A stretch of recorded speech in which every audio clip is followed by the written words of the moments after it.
അയ്യോ എല്ലാരും ട്രിപ്പ് വരുന്നവരോട് എനിക്ക് ഒരു കാര്യം പറയാനുള്ളൂ. ആരും വരരുത് ബൈക്കില്, തണുത്ത് വിറച്ചിട്ട്. ഹലോ, നമ്മൾ ഇന്നലെ ഒരുപാട് നമ്മൾ അത് കഴിഞ്ഞിട്ട് ഇന്ന് രാവിലെ തിരിച്ച യാത്രയാണ്. നിർത്താതെ കണ്ടിന്യൂ ആയിട്ട് നമ്മൾ കുറേ ദൂരം കവർ ചെയ്തു. ഇപ്പോൾ ഈവനിങ് ആവാറായി. ഇപ്പോൾ ഞങ്ങൾ നിൽക്കുന്നത് മാഹി സാഗർ റിവർ ബ്രിഡ്ജ്. അപ്പോൾ അതിൻ്റെ മുകളിൽ കൂടെ ഇപ്പോൾ നമ്മൾ സഞ്ചരിച്ചുകൊണ്ടിരിക്കുന്നത്. പിന്നെ ഇതിനെപ്പറ്റി പറയുകയാണെങ്കിൽ സത്യം പറയാൻ എനിക്ക് കൂടുതലൊന്നും പറയാനില്ല.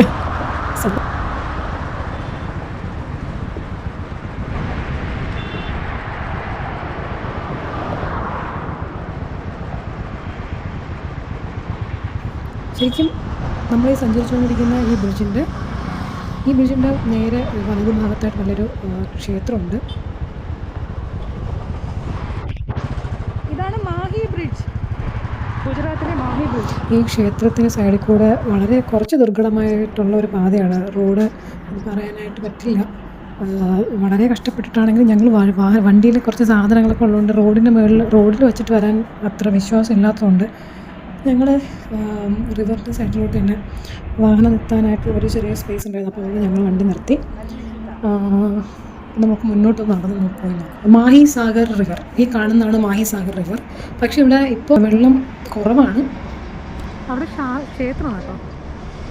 ഇവിടെ കർമ്മങ്ങളൊക്കെ നടത്തി വിടുന്ന ഒരു സംവിധാനമുണ്ട്.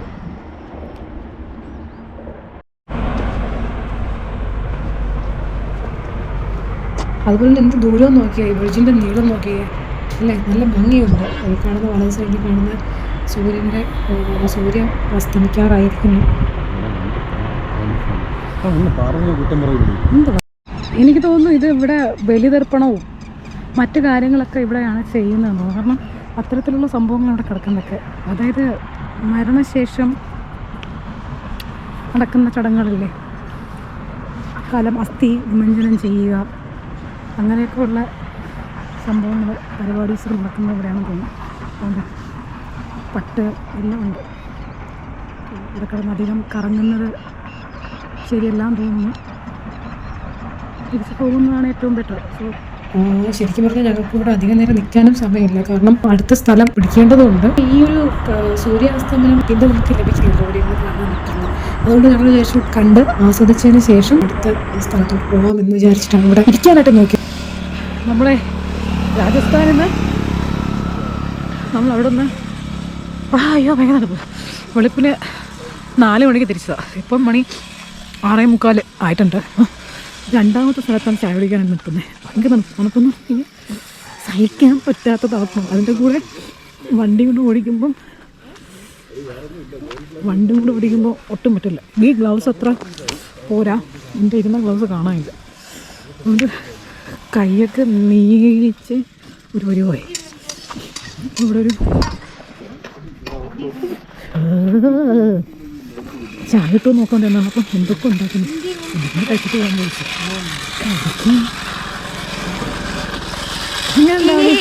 എങ്ങനെയുണ്ട്? അയ്യോ എല്ലാരും ട്രിപ്പ് വരുന്നവരോട് എനിക്ക് ഒരു കാര്യം പറയാനുള്ളൂ. ആരും വരരുത് ബൈക്കില്, തണുത്ത് വിറച്ചിട്ട്.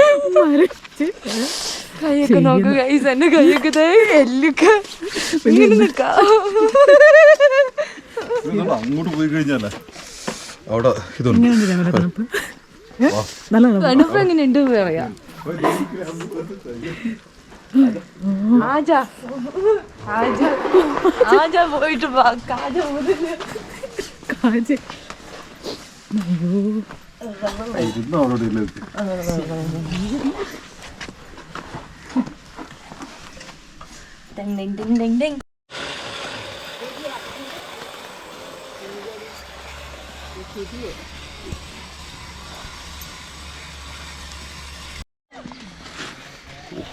ഇരുന്നോ, നമുക്ക് അവിടെ ഇരുത്തിയിട്ട് ചായ മറ്റൊന്നിൽ ചേർക്കൂ, തണുപ്പ് മധുരം അല്പം ചേർക്കൂ, അത് മാത്രമേ ഉള്ളൂ. മിക്സ് തുടങ്ങൂ.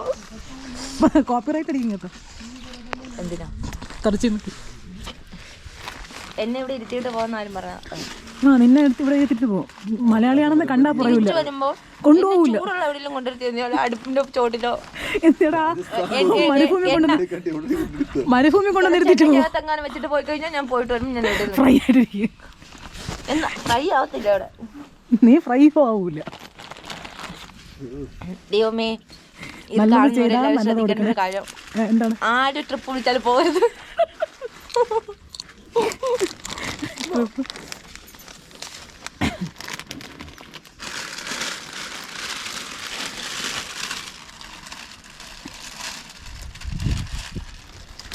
മുझे ഹിന്ദി നഹി. ഹിന്ദി നഹി മാലു, എനിക്ക് മാലു, അവർക്കൊക്കെ മാലു.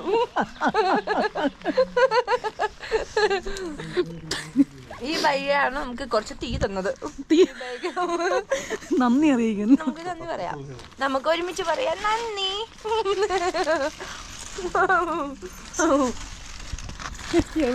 തണുപ്പിടിച്ച് ഭ്രാന്തായതാണോ സംശയമുണ്ട്. ഒരാളെ വെളിച്ചെണ്ണൊക്കെ വരുന്നില്ല എന്ന് പറഞ്ഞ് അവിടെ കയറി ഇരിക്കുകയാണ്. വരുന്നില്ലേ? ഇല്ല, ഞാൻ പറഞ്ഞില്ലേ, ഞാൻ ഇവരുടെ മക്കളെ എന്നെ ഇവർ ദത്തെത്തും. ഇനി സ്കൂളിലും പോകൂല, പഠിക്കാനും പോകൂല, ഒഴുത്തും പോണ്ട. ഞാൻ ഈ അടുപ്പിനകത്തിരുന്നുണ്ട്. എന്നെ ദത്തെടുക്കോ? എടുക്കും. എന്നെ ദത്തെത്തോളൂ. ഭയങ്കര ചെലവായിരിക്കും നിന്നെ ദത്തെടുത്ത് കഴിഞ്ഞാൽ, അവരെ കൊണ്ട് താങ്ങൂല. ഈ പയ്യ ഓക്കെ പറഞ്ഞിട്ടുണ്ട്. എല്ലാവർക്കും ബൈ. ഞാൻ ഇവിടെ നിന്ന് നിങ്ങളെ വിട്ട് പിരിയുകയാണ്. ആരും സങ്കടപ്പെടരുത്. നിങ്ങൾ പോയിട്ട് തിരിച്ചു വന്ന് എന്നെ എടുത്താൽ മതി. ഇല്ല ഇല്ല, മണിയായിട്ടേവോ ഞങ്ങൾ പോണം. ഞാൻ പോണം. നീ അവിടെ ഇരുന്നു. Tata, bye bye.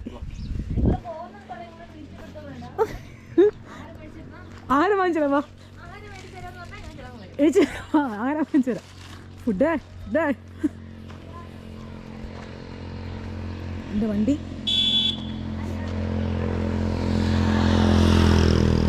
രാജസ്ഥാനിലെ ഫേമസ് ഒരു ട്രഡീഷണൽ ഫുഡാണ് ദാൽ ബാട്ടി ചോർണ എന്ന് പറഞ്ഞിട്ട്. അപ്പോൾ അത് ഞങ്ങൾ ഓർഡർ ചെയ്തു. അതിവിടെ കൊണ്ടുവന്നിട്ടുണ്ട്. കാണാനൊക്കെ നല്ല രസമുണ്ട്. ഈ കാണുന്ന പൂവ് കണ്ടിട്ടാണ് ഞാൻ എന്തോ പൂക്കൃഷിയാണ് എന്ന് കരുതിയിട്ട് ഇങ്ങനെ വണ്ടിയിൽ ഇങ്ങനെ പറഞ്ഞുകൊണ്ട് ഇങ്ങനെ നടന്നത്, വിചാരിച്ച് മനസ്സിൽ ചിന്തിച്ചിങ്ങനെ നടന്നത്.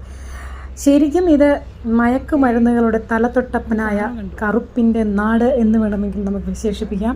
ഇതൊരു ക്യാബേജ് ഇനത്തിൽപ്പെട്ട ഒരു ചെടിയാണ് കേട്ടോ.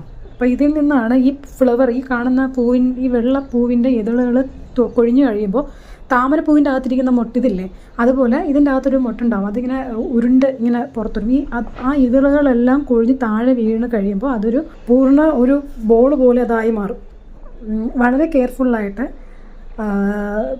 വളരെ നേർത്ത കത്തി ഉപയോഗിച്ച് അതിന് പോറലുണ്ടാക്കി ആ പോറലിൽ നിന്നും കളക്ട് ചെയ്യുന്ന കറ, നമ്മുടെ റബ്ബറില്ലേ, നമ്മൾ റബ്ബർ പാല് കളക്ട് ചെയ്യുന്ന കണ്ടിട്ടില്ലേ, അത് പക്ഷേ മരത്തിന്റെ തോലിനെ ചുരണ്ടി എടുത്ത് കളഞ്ഞ ശേഷം അതിൽ നിന്നും റബ്ബർ പാൽ ഉത്പാദിപ്പിക്കുന്നതാണ് നമ്മൾ കാണുന്നത്. ഈ കാണുന്ന മുട്ടിൽ നിന്ന് ആ പോറലിൽ നിന്നും ഊർന്നിറങ്ങുന്ന കറയെ ഇവര് ശേഖരിക്കും. വെട്ടുകത്തി പോലെ തോന്നിപ്പിക്കുന്ന ഒരു ഇതിൽ അവർ വളരെ നേരത്തെ അവരതിനെ പോരെടുത്ത് ശേഷം അതിനെ ഉണക്കിയെടുക്കുന്നതാണ് സാധനം. ആദ്യം ഇതിൽ വരയ്ക്കുമ്പോൾ ഉണ്ടാകുന്നത് ചുമന്ന നിറത്തിലുള്ള കറയായിരിക്കും. അത് പിന്നീട് പിങ്കിഷ് കളറായിട്ട് മാറും. പിന്നീട് അത് ഉണങ്ങിയ ശേഷം അത് ബ്ലാക്ക് കളറായിട്ട് മാറും. ഇത് ശരിക്കും മസ്തിഷ്കത്തെയും നാഡികളെയും ഒക്കെ തളർത്തുന്ന കറുപ്പിൻ്റെ നിറവും കറുപ്പിൻ്റെ ഗുണമെന്ന് പറഞ്ഞു കഴിഞ്ഞാൽ മെഡിസിൻ വാല്യൂ ഭയങ്കരമാണ് കേട്ടത്.